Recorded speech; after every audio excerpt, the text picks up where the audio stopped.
Apa nih, eee, dari sisi asingnya sendiri daya tarik untuk kembali masuk lagi ke Indonesia?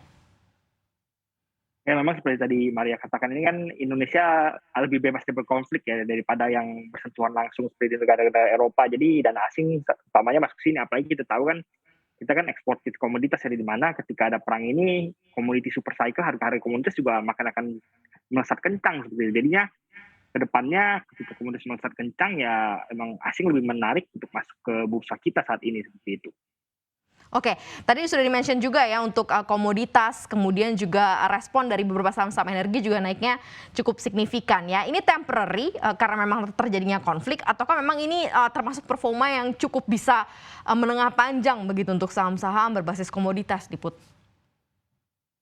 Ya sebenarnya untuk saham-saham komoditasnya itu menariknya sih untuk jangka panjang ya. Kenapa? Karena kita kan tahu COVID-19 ini masih belum usai juga dan ini kan masih akan komoditi super cycle di mana harga komoditas itu masih akan tinggi dalam jangka waktu panjang. Nah, kita tahu kalau contohnya batu bara saja itu 70 saja udah untung, sekarang udah 400 lebih seperti itu. Jadi ya memang dalam jangka waktu panjang cuan yang akan diraup oleh emiten-emiten batu bara ini masih akan tinggi seperti itu. Karena walaupun 40 drop jadi 200 ataupun 100 saja itu masih untung sekali bagi emiten-emiten batu bara ini seperti itu. Jadi untuk proyeksi secara fundamentalnya masih akan bagus untuk beberapa tahun ke depan seperti itu. Oke, kalau dilihat dari sisi nilai tukar rupiah nih Put, apakah ini juga sebagai salah satu kunci, dari net buy asing nih sejauh ini? Karena kan nilai tukar kita juga cukup, stabil ya, walaupun ada koreksi pun juga tidak terlalu jauh begitu ya tekanannya. Seperti apa Put?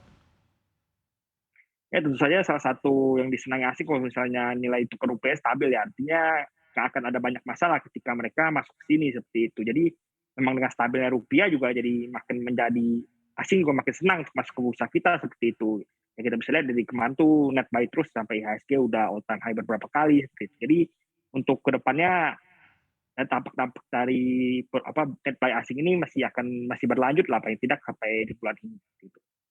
Oke, berarti masih akan ada net buy, asing begitu ya lanjutan, sampai dengan, pekan berikutnya atau mungkin dalam jangka yang cukup panjang ya. Apalagi sekarang saham-saham perbankan sebagai lead gitu ya, ini juga tampaknya jadi buruan nih para investor asing di 2022. Ini lebih kepada kinerja ataukah memang karena dividen nih? Atau seperti apa nih, prospek dari, perbankan sektor kita nih, Put? Ya pertama tentunya kan emang IHSG itu kan backbone-nya tulang punggungnya kan emang saham-saham perbankan ya kita tahu big one big two-nya kan BBCA, BBRI. Jadi kalau misal asing ingin masuk ke IHSG ya pasti ngambilnya perbankan dulu seperti itu. Yang utamanya pertama itu nomor satu. Yang kedua juga memang kinerja-kinerja perbankan kita kan emang lagi bagus-bagusnya ya. Kita tahu BBRI akan naikkan DPR-nya, dividen payment ratio-nya dinaikkan seperti itu. Lalu kita tahu BBRI ini kan juga kemarin baru saja PNM Pegadaian ya baru merger. Jadi ini ke depannya masih akan lebih bagus lagi kinerjanya seperti itu. BCA juga oke kinerjanya udah pulih malah daripada pandemi. Dan kita tahu kan di tahun ini itu kan memang kredit sudah mulai membaik, sudah mulai lancar kembali. Artinya nanti kan cadangannya akan turun, kalau cadangan turun maka laba tentunya akan naik. Jadi ya masih kedepannya masih menarik untuk tahun ini untuk saham-saham perbankan. Oke, mulai mengkoleksi atau mencicil beli saham-saham tadi, pertambangan, komoditas misalnya batu bara begitu ya dan saham-saham perbankan, saat ini apakah, merupakan pilihan yang cukup baik begitu, mencicil di harga yang justru malah sudah terapresiasi cukup tinggi khususnya dari saham-saham, perbankan dan juga, komoditas khususnya batu bara nih, Put?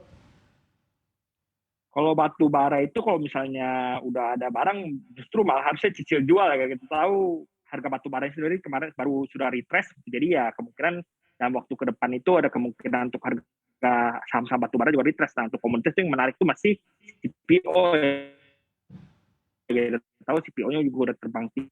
Ya tapi saham-sahamnya kita tahu kan masih belum merespons dengan seperti batu bara ya, kan kita tahu memang saham-saham CPO itu biasanya respons terhadap komoditasnya itu lebih lamban daripada saham-saham batu bara yang merespons ke harga batu bara lebih cepat gitu. Jadi ya untuk komoditas tuh yang masih menarik itu sebenarnya CPO seperti itu. Untuk perbankan itu sebenarnya masih good buy ya, kita tahu Mhm. kenapa masih good buy karena kedepannya masih pembagian dividen seperti itu. Walaupun beberapa sudah terungkap kira-kira mau bagi dividen seperti apa, tapi biasanya kalau saya menyambut pembagian dividen akan ada spike lagi seperti itu. Jadi ya